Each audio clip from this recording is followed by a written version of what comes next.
Oh my God. Welcome back to the Busy Bariatrics Podcast. And on today's episode, we have Kristen Willard. Kristen is a registered dietitian specializing in bariatric nutrition and the founder of Bariatric Meal Prep. Kristen has built an incredible reputation for simplifying the meal prep process and helping bariatric patients optimize their nutrition post-surgery. With her personalized meal planning approach and expertise in balancing macronutrients, she empowers patients to thrive in their weight loss journey while enjoying food they love. Through her social media platforms and coaching programs, Kristen provides realistic, science-based strategies to make healthy eating achievable, even for the busiest lifestyle. Kristen, I am so excited to have you on. Thank you so much for joining me today. Thank you so much, Rob, for having me. I was flattered to be a part of this podcast. So like I was saying right before we started the recordings, I watch your stuff from afar and we've connected here and there, but it's really good to meet more in this personal setting for this podcast today.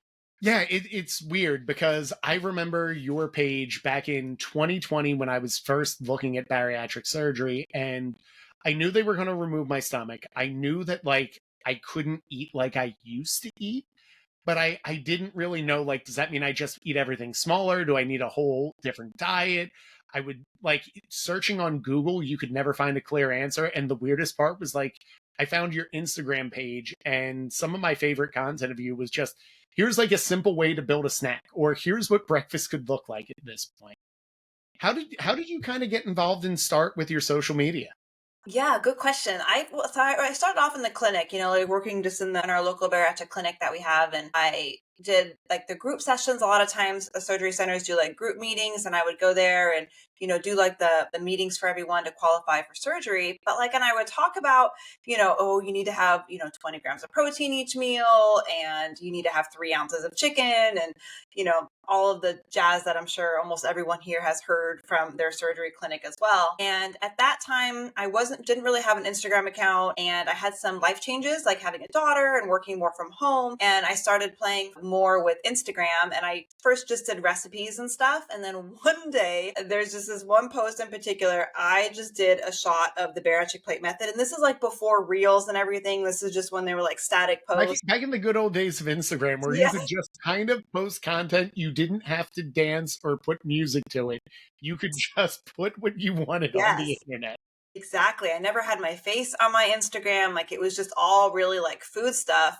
And so I just did this picture, and I used Canva, if any of you are familiar with Canva, where I just did a picture, and then I just said, okay, 50% protein, 30% vegetable, 20% of your carbohydrate. And oh my goodness, that post just took off in a way that I never saw coming. I'd never understood how people even grew on Instagram, because I was putting a lot of work into it, it felt with never any growth. And then all of a sudden I did this post, and I was like, this is what people want.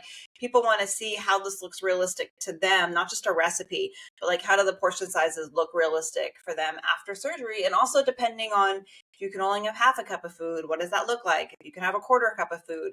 And so I really leaned into that. And although my photography skills still aren't, wearing all the different hats, still are not up to par with a food blog, I think people really are looking for relatable, doable, food information that they can apply to their life. And people have been kind and not been too harsh on my pictures overall. Here's the counterpoint. One, give yourself a lot of credit. I think you do very well with Canva, and your photography and video skills are good. But what I've always been drawn to your page, and why I wanted to have you on, is it always seemed practical. And don't get me wrong, there are some beautiful Instagram-worthy meals. The D'Amelio household does not run on that. That is maybe 4 times a year where the angling, the lighting, and the meal is right. A lot of the times it's, we're running from dance, we're running from gymnastics. My wife works a pretty fluid schedule at the hospital. I'm doing this as well as teaching during the day. A lot of the times it really is what can we put on a plate, and what should my portion look like separate of my family's?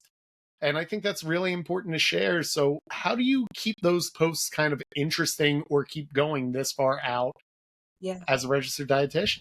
Yeah, I definitely continue to look in different magazines for inspiration. Also, kind of see what some of the trends are, on TikTok or Instagram, to be able to get inspiration from there as well. I definitely I feel like everything, I kind of have my peaks and my lows. Like I have natural cycles that occur where I get like a lot of inspiration, and then I can have these valleys where I'm like, oh my gosh, like I don't know if inspiration's ever going to come again, and you get really worried that you're stuck kind of in this rut. And then there's going to be a shift. So I just got to always just kind of trust that, life kind of comes in cycles, and sometimes you're up and sometimes you're down, but it's going to keep changing, and to continue to just be open and willing to continue to explore and come up with new ideas. And I think that's the key, is just being willing and being open to it. And I think that's important for bariatric patients who are listening or watching this to understand is you're not going to have the inspiration to do this Instagram worthy every day. Like even professionals have reasons and seasons, and kind of leaning into that plays a big role on how you can kind of stay consistent. But I think make a longer term approach of it does not have to be Instagram worthy every single minute. A lot of it is like what works in the moment. So how do you help like your clients understand the importance of reason and season, as well as how to kind of like make it work for a lifetime? I'm sorry, the first question was, I kind of cut out there. How do I make it work with what? I'm sorry. Kind of like for the reasons and seasons of bariatric surgery, like how do you advise like to kind of make it all work for the long-term plan?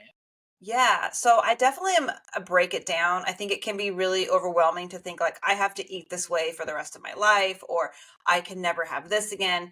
And so I just like to focus on like where someone is currently with the stage, and like how can we adapt like recipes that you did enjoy before surgery into where you are now. I think we all tend to like the foods that we've always cooked. There's definitely a level of familiarity there. And so trying to adapt the recipes that you've already used for where you're at. And then also to continue, I mean, it is good to have a long-term plan, like a long-term goal, but just knowing to stay flexible. I think flexibility is key on everything. Able to, if you're going out to eat, what are some options that you can eat when you're at the restaurant? If you are working all day, what are some options that you can have on hand at work if hunger strikes, that you can feel like is aligned with your health goals? So each person is different, but I think overall we tend like there tends to be food that people like more than others. So kind of like, suggesting those, giving those options, and then working with where they're at. I think it's just such a realistic approach is this idea of like understanding what does your lifestyle look like and then building around for that. Now, for someone who pretty much has bariatric meal prep in their name with everything they do, what level does prep actually play in your bariatric journey, and how do you kind of coach clients to develop that mindset? Yeah, so I think the word meal prep has definitely taken on like a whole new meaning and idea where to be honest, my original intention with meal prep was that it's planning. Like there has to be, I think that it's helpful to have somewhat of a plan. It doesn't mean these like Instagram worthy, meal preps for the entire week. I look at it as like, yes, that's one way to do it. And if that works for somebody, if somebody gets like a lot of joy out of, Sunday spending, 3 to 4 hours in the kitchen, listening to their favorite podcast, maybe doing a live with people, while they do it, like totally like that absolutely works. But that's not necessarily everyone's style. Where for someone else, it could be just writing out the meals that they're going to have that week and going shopping for it. And that's it. That's like just the first step. And so I don't think everyone has hours on the weekend to be able to do this. Or another way could be, when you come home from grocery shopping, to just like cut up your vegetables, like for me, like onions, like I don't necessarily cut up all my onions like at the beginning of the week, but like if I cut like a quarter of a cup for one recipe, I'll just cut up the whole onion and keep it in the fridge so it's ready to go for other meals for later in the week. So like little time savers like that can be helpful. Cutting up like fruits if that's helpful ahead of time, or like taking the grapes off the off the vine. For some reason they're easier to eat if they're already off the vine. So little things like that, making sauces, maybe marinating your meats. Writing down, like one of the things that I find challenging for myself is having the meats in my freezer and forgetting to take them out of the freezer. So I actually have them ready for dinner. So like I can write down like, okay, like take out the meat, on Tuesday or whatever it is, like, and writing it for me is what's the most helpful, like pen to paper. I know digital has definitely, a way that people interact as well. I'm kind of a little old school still with the paper, but that was what worked for me. So it's really about what works for someone else. The teacher in me will say, though, there is more mind muscle memory connection when you are physically writing. And there's pros and cons of both. And I think a lot of the times, and why I wanted to have you on, I think a lot like we overcomplicate what meal prep is and what meal prep isn't. And this idea of like, oh, well, I'm only like mapping out my meals. Like I'm not meal prepping enough. It's like, I'd almost argue that's more valuable because there's a level of intentionality around it. Right. There's an idea of like, okay, I'm actually thinking ahead. How can you help clients kind of start that thinking ahead process, or what are some breakdowns to kind of help Yeah. get that as a habit? Yeah. So I like to work with people where like what meal is like the most challenging for you. So some people are already in a good routine for breakfast or they have a go-to for lunch. And so like maybe it's dinner. And so I would just start like with one meal. Like I don't go for multiple meals a day for necessarily, planning or prepping, but like having an idea, picking the meal that you have the most trouble with, that you find the most challenging and having a plan there. So like what is your protein going to be for that night? And you can just pick a protein, just pick a vegetable, just pick a carb, fiber containing carb. So we can just start with those three components, and you don't even need like maybe you want to do a stir fry. And that's a way to get all those components in there. But you could also just grab a rotisserie chicken, one of those bags that you could just steam the green beans right in. And you could have like, some like little red potatoes on the side that cook quickly, or, something else that's more of a That quick option. That is So, actually my love language. I actually start most of my content with rotisserie chicken just mhm, because it's such an easy, versatile thing. And mhm. for $4.99, I tell clients as well as like anyone, like, look, the Costco rotisserie chicken, it's $4.99. Even if you botch the meal entirely, Yeah. like you can in theory throw it out and you're not going to be bankrupt. I think it's something of just practicing of here's how you can make like a fake chicken parm after bariatric surgery. Here's how you can do a buffalo dip. Like you could do a stir fry with it. Like, and it's such a versatile, cheap, easy way to work that you're speaking my love language on that one. So I'm glad it's something that really resonates with you because yeah, I love that you brought up these other recipes too. And I think people get like they see a recipe, and I see a lot of people get hung up that they need to follow the recipe exactly as it is. But like if a recipe is using pork and you have chicken, you can usually just switch those two. Like if it's a stir fry or something, or if they are calling for broccoli and you have green beans, like you can switch that. And I think there comes with practice, like as far as, continuing, the more you practice it, the more comfortable you get with it. And not every switch is going to work exactly right, but it still gives you a little bit of wiggle room. So you don't feel confined of, oh, I don't have that ingredient on hand. I can't make that, last minute. You probably have something. Frozen vegetables are another great option to like always keep on hand to do your vegetable part. They still carry a lot of nutrients in them. They're not going to go bad. I know like when you buy like a whole thing of, broccoli, especially if you're cooking, if you're cooking for one, sometimes those vegetables can go bad and it feels like a waste. But like having like a frozen vegetable on hand, you can do more portion sized out for yourself and still get those nutrients.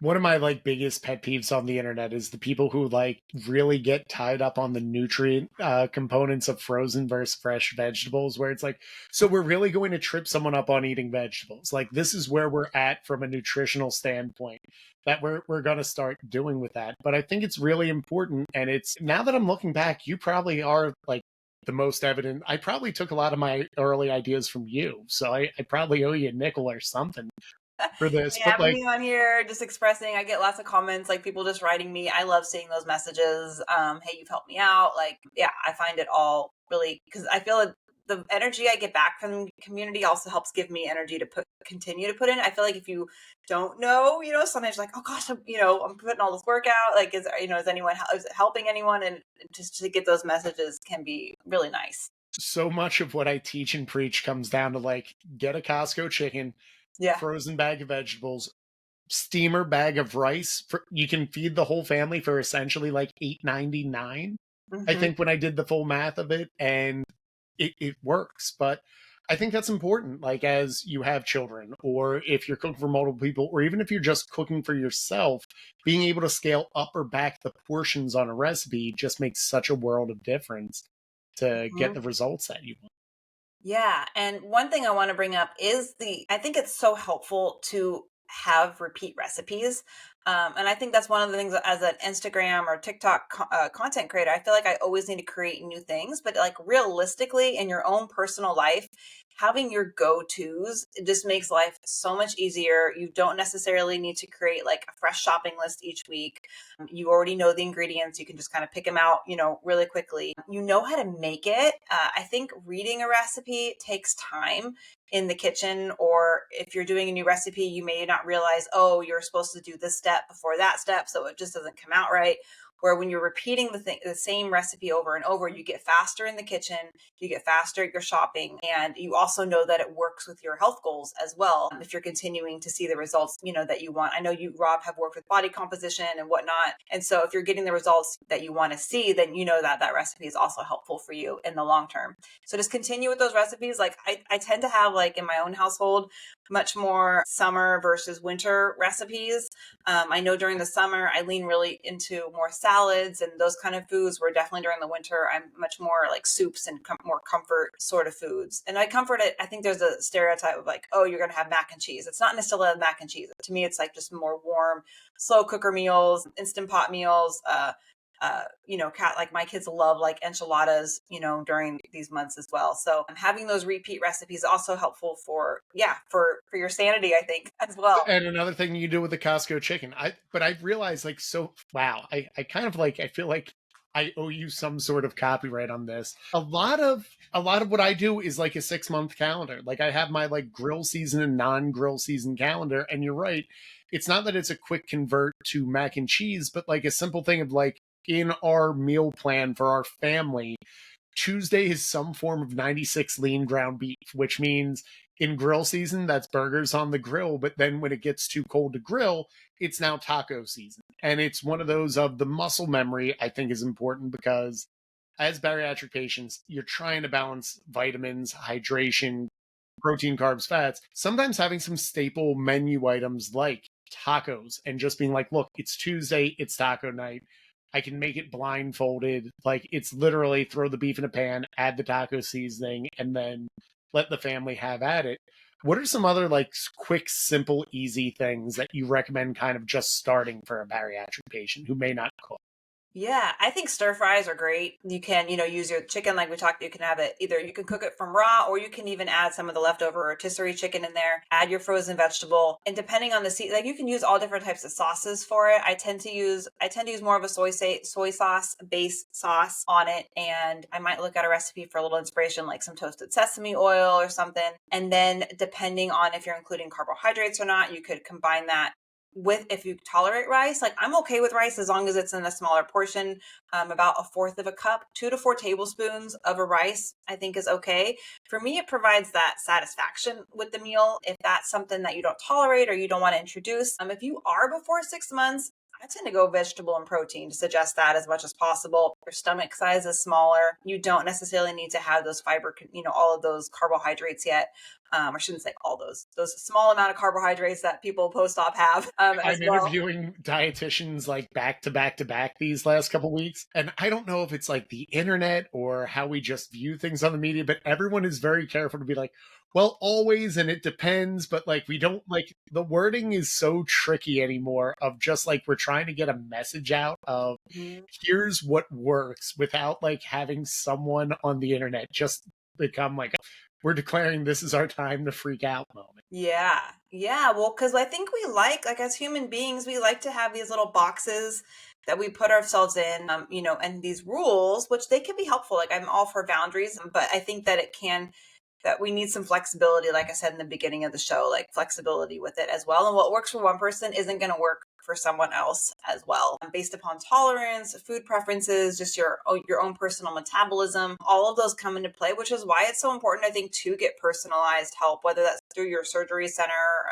or another dietitian or whatnot. I think it's helpful to be able to, for someone to help help guide you.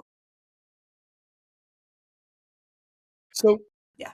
yeah, and I 100% agree, especially I think like in that first 3 to 6 months, just from my own professional opinion, I think more important than the workouts, working with a registered dietitian, why when I have so many on, to just really have from the professionals who know how to do it, what works, what research has shown, but also like You've worked with how many clients at this point in your career? Yeah. I I go say it from, in the best way yeah. possible. There's probably not many curveballs you haven't hit in your Mhm. career. What's a big curveball that people don't think about when it comes to nutrition in their bariatric journey? I think tolerances and food preferences, I would say that's the hardest. Because you don't know what you don't know until after you have surgery. Like you don't know if someone's going to have an intolerance to chicken, or all of a sudden not like any meat at all. Those kind of things happen. No dairy or no eggs. And so these can pose challenges with going back to what we talked about, like simple meals, because a lot of times, like dairy and eggs, those are nice, easy proteins to have in those first few months after surgery, which I find a lot of people tolerate. But then there's also people that don't tolerate it. So trying to come up with a plan that's doable, because I used to be actually more like vegetarian. I would say pescatarian. I was more pescatarian. And there's really cool things that you can do with vegetables. You absolutely can meet your protein needs with, tofu and those kind of things. But for the bariatric patient, stomach size is so small that sometimes getting the amount of protein that you need with these vegetable proteins is a lot more challenging to do. And it also, to make it flavorful, I have to say, I find that like I find flavorful foods that are vegetarian or vegan take time in the kitchen. So I think it's a lot harder to pull together. I think it can easily become more of a grain-based diet, with pastas and rice and those kind of things, which is missing a whole bunch of nutrients that the body needs after bariatric surgery. So I feel like I kind of went on a tangent there. No, it was a good one to have because I think it can be tricky. And I think especially for early post-op, you have such a limited space that most of the messaging is like not necessarily that carbs are bad, it's that there's not enough room. Or you if you really can, like obviously there's other reasons why people might be vegetarian and pescatarian and all those other dietary preferences, but at the end of the day, like it sometimes is just a little bit more practical and easier, and just even understanding like there is a little bit of a sacrifice involved in that. If you are trying to make a full flavorful plant-based meal that Mhm. hits your nutritional requirements, that's totally fine. It is going to take a lot more effort than me who just plops out 96 lean ground beef into a pan for 3 minutes, is like, Yeah. here kids, tacos, leave me be. Yeah. Yeah. So I find that usually someone in that camp needs to have a protein supplement. Like that's like always going to be necessary. I find that usually at best people can, I mean, this is my experience, but about 45 grams of protein is what I feel like most people can get if they're vegan or vegetarian with more plant-based with their smaller stomach size, which is shy of the minimum goal of 60 and many people grams of protein a day, which many people need more grams of protein a day. So I think the tolerance, kind of going back to the original question of what's kind of one of the biggest, or one of the challenges sometimes after surgery, and I would say tolerances, because you just never know how things change. Sometimes it gets better, which is great, and sometimes it doesn't. Sometimes strictures or things that anatomically we can't tell yet. Like it might just be normal, like, oh, you don't tolerate lettuce yet, and it's like within those first 6 months. But then eventually we find out that that it might be more of a stricture there. So it's hard to, you have to consistently kind of work different angles to see what the best solution is for someone. I always find that interesting, and lettuce is always a vegetable that someone had an intolerance with at 2 months post-op. And I swear these are the same people who live on like the Facebook message boards. It's like I had broccoli like 3 weeks post-op and I had zero tolerance for it. And I'm like, so you're never going to eat vegetables again? They're like, my body doesn't tolerate vegetables. And it's like just understanding your body adapts, changes, and develops throughout that process, Yeah. and just almost revisiting maybe a year out of like, okay, was it broccoli that one moment? Mhm. Or was it like, is there a bigger issue? It's like, oh, I can eat broccoli again. It's just such a simple fix for a lot of these things. Yeah, and then the preparation method can be helpful too. So, somebody may tolerate steamed broccoli, but they might not tolerate roasted broccoli, or same thing with like eggs. Like poached egg is usually a way that many people tolerate eggs in the beginning, but they may have a hard time with scrambled eggs. So preparation method is important too. And I encourage people to try it, to try different options before saying that they absolutely can't have it. Especially in those beginning months, like if something doesn't work for 1 month, trying in the next month, like every month to 3 months, retrying something if it didn't work for you. especially once you get, so like the stomach takes about 3 months to like heal. Like, so if anyone has any vomiting, you're at risk, for disrupting the surgical procedure if you vomit, during that time period, where after 3 months, it's not likely to have any, long-term damage. So, you can start experimenting with more of those foods to see if you do tolerate them. Like things like lettuce. Like our surgery center actually didn't even allow people to have lettuce for 6 months. We were one of the most like conservative, like you're on a soft diet for 6 months. Our surgeons saw a lot of success with that. So that's just what we lean into. But I know most surgery centers don't do that. It's funny you say that. I came from, in hindsight, now that I've like talked to people nationwide and everything else, I will say I think I came from one of the most conservative surgery centers, but I also think it was really helpful for me because a message that was repeated throughout the process is it's not that you can't have this forever, you just can't have it for now. Yeah. How do you help clients kind of understand that balance of forever versus now when it comes to meal planning and meal prep? Yeah, one day at a time, really trying to lean into the foods that someone likes and tolerates, during that time period. Like, let's make it different, like let's make it fun, let's make it taste good. And then as time goes on, slowly introducing different kind of foods in. So I say this a lot with, clients that I work with or members of my community, that really the point of food is to help make you feel better. Eating is to help make you feel good, right? So what foods and what portions of food are going to help you feel your best? So I think when we bring it to a now, like, oh yeah, ice cream, it sounds good. But then when you think about it, is that portion and food amount going to feel good to me now? Like, is that actually going to make me feel better? And so to focus on that short-term goal, on that short term of feeling good. And a lot of times these foods aren't going to satisfy or make you feel good, especially in those, in those early days. And portion size matters, right? It does. I always like, as a fun activity I will give with clients every now and then, is I will be like, do me a favor. If you really love peanut butter that much, I want you to measure out one serving, like an actual serving in grams. And then I want you to eat it and tell me how long you are truly happy after that food. And not like there should be like any sort of other thing other than realize like, oh, it was like 5 minutes of happiness. I'm like, okay, so for 240 calories, you got 5 minutes of happiness there. Try like walking or needling or something else. How do you kind of help balance like the dopamine hit that food can sometimes give people, and like finding alternate ways to kind of manage that? Does that make sense as a question, or is Oh that yeah, just the good worst? question. And I think going back to like the long-term stuff, like this isn't like a one and done, like, oh, you figured out something that's going to work just as good, if not better than food one time. And then you're done. You're never going to have, deal with these food thoughts ever again. Or, these cravings or, wanting these dopamine hits. So I think approaching it that I am like committed. So like really having that, like I'm committed to finding options that improve my mood without food, or that make me feel better without food, or whatever your reasoning is for having food when you're not hungry. Kind of recognizing like first off, what is that? What is that trigger? Is that boredom? Is that sadness? Is that happiness? Like we eat for all sorts of different reasons. So recognize what those emotional triggers are, and then coming up with a list of other things that you can do when you experience that emotion. And so, because what you do for boredom may be something different than what you do for sadness. Boredom, could be like, you can help me come up with some suggestions. I always feel on the spot with ideas that kind of go out my brain sometimes, but I always joke that mine are incredibly boring because whenever I do like my emotional eating journal, I realize that it's really not like, I joke, the inside out emotions of like anger, sadness, happiness, or joy. For me, it's always overstimulation, understimulation, boredom. Like those three alone, I think, are my big three. So like the problem with like overstimulation for me, my answer is like I usually just go to bed.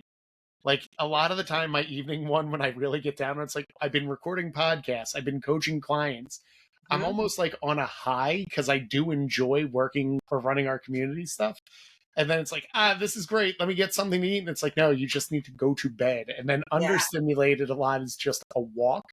And then boredom usually is like you need to go to bed for me as well. Long story short, I just go to bed a lot of times. yeah. Man, we could have a whole podcast on that and sleep and how like that in itself can help so much. Because a lot of these behaviors that people don't want definitely occur at nighttime when you're kind of just kind of that let down for the whole evening. So thank you for providing those options. So like what I would say to someone is like, okay, come up with your list of like, what is your real need here, right? Because if you're eating for all these different like emotions, then you're always going to be hungry essentially, right? So we need to like come up with like what other things that you can have for these different emotions. And then when you notice, like first step is noticing. I know that sounds so cliche, but like if you don't know that you're experiencing something, experiencing a trigger, then you can never change the outcome, or you can never change the pathway because you don't even know it's there. So like first acknowledging that that trigger is occurring, and then looking at your list, whether it's on your phone, and then choosing, okay, which thing do I want to try to do right now? Like, and kind of knowing that, like, this is kind of food therapist stuff, and you can work with someone one-on-one because I think each person's different. But I definitely usually come from the standpoint of knowing that food's always a choice. Like, because the more power we give it, we say, oh, we never can do that. Sometimes you're giving that food. Never. Yeah, exactly. So we're giving that food power. So just kind of saying, okay, that is an option. And then looking at your list and asking yourself, how do I want to address this, this mood right now or this situation right now? And coming at it from a place of choice, right? Because so you're feeling much more reactive to it. You're feeling much more that you're proactive. You're the one choosing that option, and like at least for like 5 minutes, right? So, I say this once again with my clients that mindfulness is that space between that impulse and the action. And what we want to try to do is increase that space. We want to increase that space. So if you're doing, if you're taking 5 minutes, like, so we're building new pathways in the brain essentially, which take time. Even if you put off eating for 5 minutes, you are making that new brain connection pathway stronger. The more you practice that, the stronger and stronger that pathway is going to get. So saying, I'm going to do this, like you said, knitting earlier, I'm going to do knitting for, 5 minutes. And then I'm going to decide again, or I'm going to see how I feel then. And so just kind of slowly postponing that decision farther and farther down the line. And then it still takes practice. It takes being intentional, like you mentioned earlier, every single time. I don't think that intentionality ever really goes away. And I think just kind of approaching it that this is a pathway that's been building in my brain. So it's going to take a long time for these other pathways to feel normal. I just love that phrase. Mindfulness is the space between impulse and action. And if I really wanted to go through my own personal trackers on the days where I derail or kind of struggle the most, I think that's really where the gap is the shortest. So I can tell you from a personal standpoint, you couldn't be more right. I will tell you though, here is our get rich quick move.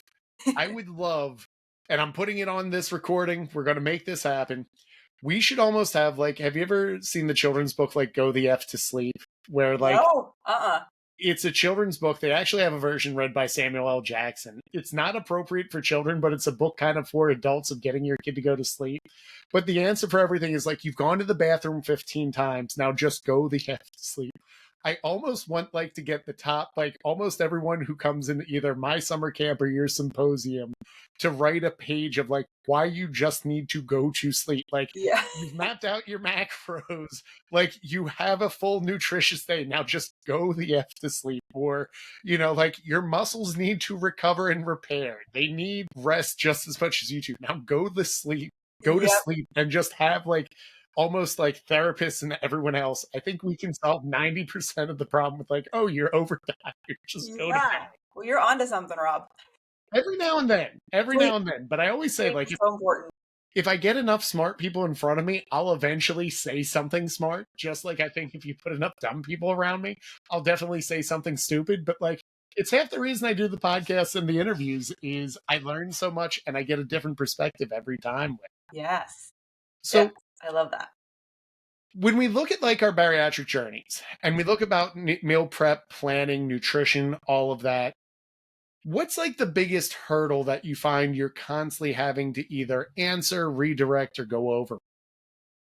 With specifically meal prepping? I would say the time. It seems overwhelming. I think a lot of people start off like wanting to do multiple meals at once.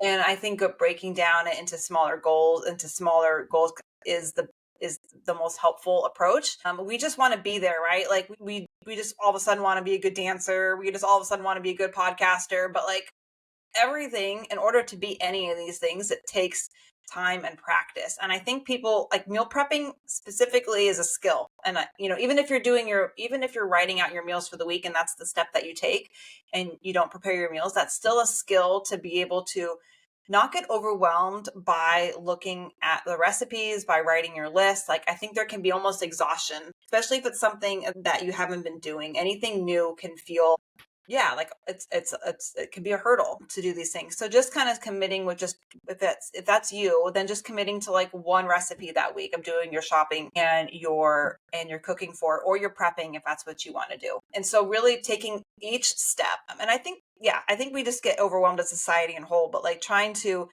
take each stage and then simplify it even further. Like just what is my next step? Like, similar probably how you've heard of like going to the gym. Sometimes the biggest hurdle is like, hey, what's my first step? Just put on your shoes. Put on your shoes. What's the next step? Okay, walk to the car. What's the next step? Drive to the... So like, instead of thinking, I got to go to the gym, I got to do my hour workout, I got to do my legs today, should I do my cardio? And like thinking about all these things, like let's just focus on the next step ahead of you. And practice. Like I think people give up way too soon. I think that, it's not for me, it's not working. But especially if cooking is not something that you're familiar with, reading recipes isn't something you're familiar with, practicing it is key. And I think it's so important because, you can really get a decent workout with like a 4 or 5 day split. You kind of have to eat like 3 times a day, like bariatric patients might be closer to 5 to 6, depending on season. But I always joke of like, you can move the needle a lot more with really just understanding like you're going to have to eat for life, and you don't have to get it right over everything. And I think for personal trainers, we see it a lot of, okay, I had bariatric surgery. I want to bench press a car and I want to run a marathon and I signed up for the marathon. It's Wednesday and I'm powerlifting competition on Friday. Let's go. And it's like, we need to understand that you can't do all these things at once. And I say it in the most respectful way possible, like stretch your journey out. It takes so much more when we do with that. And I think especially with meal planning and meal prepping, like you got to do it for the rest of your life. So just kind of take your time, pace it, and go through with it. Mm-hmm. Yeah. Kind of continue just to commit. I know there's people out there that talk about like the 1% to infinity. I wish I had names for you, but I've heard it on different podcasts. Like just how can you get 1% better today? Or how can you, even for the week, how can I improve by 1% this week? And so we're aiming for, once again, that progress over perfection. Cause I think a lot of people within the bariatric community really are perfectionists. They want to do everything right. They don't want to mess up. They don't want to be seen as a failure. And then that actually can be at the other end. So all of a sudden it's like, I want to do everything. And then we do nothing, right? Like exactly. It's almost like this hyper and hypo. So these dualities, and really reality is more in the middle. No one's going to be perfect. And you are not doing nothing either. We're in the middle. And so how can you continue to progress, forward towards your goal? Perfect. Kristen, this has been such an amazing conversation. And it's one of those that like, this is a bucket list interview for me. I want to kind of go through my busy method and ask you some rapid fire questions. Is it cool if we close on that? Yes, I'm ready. I'm going to raise my coffee and get a big sip. All right. So when I teach my clients in our program, we use the busy method. The B stands for building habits. What's the best habit you can work on after bariatric surgery, in your opinion? Would that be a habit that you would consider, like building consistency on anything, like continuing?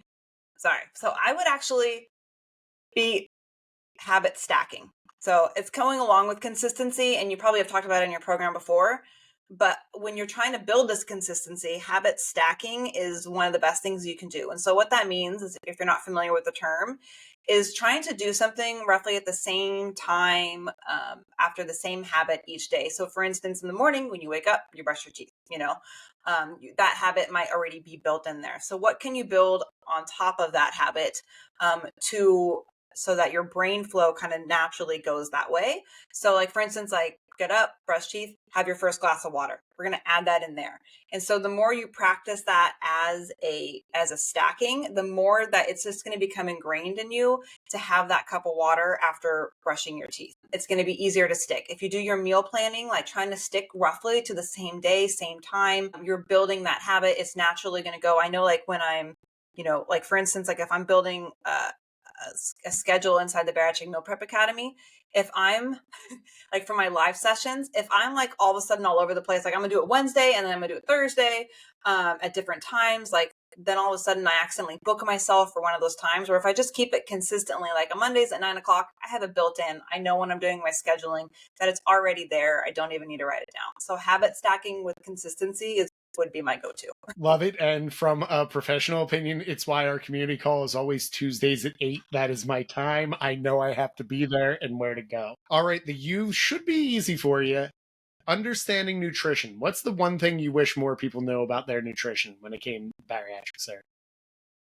I'd say the importance of micronutrients as well. So your macronutrients are going to be your protein, your your carbohydrates, your fat. Alcohol actually we considered a macronutrient there, but that's not one that we recommend after surgery. I think there's a huge lack of micronutrient focus, which really I find a lot of people have bariatric surgery for longevity, to be healthy long term, and those micronutrients are really going to help keep your health. So like taking your vitamins, really focusing on your dark leafy greens as much as possible. I feel like those provide the best bang for your buck when it comes to nutrients within a small amount of space that your stomach can handle. So really kind of focusing more on those fruits and vegetables is, I think, I guess the easy way to look at it. But of course, taking your vitamins as well. And this is going to help keep your health long term. So short term, macronutrients are going to be helpful to see that weight loss, but micronutrients are going to help your longevity in the long term.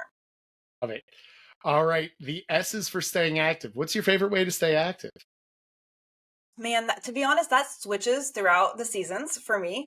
Love it. So I definitely was like running and like consistently with that, like before having kids, but after kids has really changed my way of being active. So now it's more like hiking, running, playing tag. Like I know those probably sound like, not as active, but they do help me. I will argue they are almost more. And when I have clients who have young kids, Mm-hmm. I think it goes back to everything you say about meal prep. We sometimes like overcomplicate this where it's like, you do not have to hit your step goal on a treadmill, which I used to do, and then not take my kids to the park because I'd already hit my step goal. Go out Right. and run with your kids. Like, go Mm-hmm. take them for a hike. Show them physical activities. So I think it's the best answer you could have given. Thank you. Well, and I really like hiking and exploring the natural world. So trying to get my kids more involved with that is important to me. Like, I think they're at the age right now, it's like, we're going on a hike. Like, they really don't get excited. But then all of a sudden they're like, let's look at the frogs and look at the butterflies. So it may not be the same pace. It may not be that whole, like, my husband calls it, got to touch the fence. Because whenever we used to do our things, I'm like, no, we said we were going to go there. I got to go touch it. I got to go touch the fence because I said I was going there. So I've become less of a touch the fence sort of person, but even though my brain is kind of still there, but I, kind of slow down, appreciate the moment. But I'm still doing that progress. I'm still moving our bodies. It just may look different. I've been really trying to work on stability muscles. I have experienced like lower back pain myself, like since my early 20s. And so really trying to focus on core exercises lately. I've been working on, and then walking more on an incline when I do go to the gym has been more of my go-to. Love all of that. Okay. The Y is for showing up for yourself. Man, How do you do that? for me personally, or what I would suggest for other people? Either one. There's no wrong answers. We just make this up as we go along. Yeah, showing up. Why to show up for yourself? So you don't miss the moment, I guess. Like, as far as I think we get so hung up on. I think there's a saying like, while you're planning for what your life. I love quotes, but I can never say them right. Like, while you're planning for other stuff to happen, your life just kind of happens. And so slowing down, being present to the moment, appreciating the small things. I think we don't give ourselves enough credit that this is, what we actually did that day. Proud for making those changes. So why I would do what I do is to appreciate the moment. I think would probably be my answer. Love to it. slow down. Yeah. And I promise you I'm the same way with quotes. It will come to you the second we end this recording. It always does. You can just message me on Instagram and be like, here's the quote. I'll be like, yeah, that's exactly. Maybe we'll make it like the title or something. But Yeah. you're like, okay, we spelt busy. We actually add a exclamation point to the end. And that is to find the extra healthy source of dopamine. So what is your favorite healthy source of dopamine that you recommend or that you do yourself? Yeah, I think being out in nature, I think hands down for me is the best way to increase dopamine, the natural sunlight, seeing new things. Like I know I'm fortunate, I kind of live in like more of a rural country. Like I live in Northern California and got beautiful mountains and go outside. And I think just seeing like I'm kind of a bird person. I What's was wrong thinking with birds. that? Because I think there can be like sometimes a negative connotation with the bird. I love birds. I like watching like the bald eagles. We have bald eagles around here, and being able to see nature, I think really just naturally increases my dopamine levels. Brings me totally back to that being present, being mindful. I think helps you feel in tune with more than just yourself. We get so in our head about things. And I think when you're in nature, you kind of have more of a connection with the world around you when you're outside. Perfect. No, Kristen, you did fine on all these. Give yourself some credit. I love those answers. All Thank right. I know we've had a lot and we have plenty to do in our day, but I want to thank you so much for coming on. This was such a fun talk and so much great information. If people loved what you heard, where can they find you? Yes, find me on Bariatric Meal Prep on like on all the handles. It's bariatric.meal.prep that you can find me on. Also bariatricmealprep.com is where my website is. I definitely communicate more like on the DMs in social media as well. And then email. I definitely respond to emails, especially like I have someone that does help me with my emails now, but if it seems like a personal sort of thing, she'll forward it to me.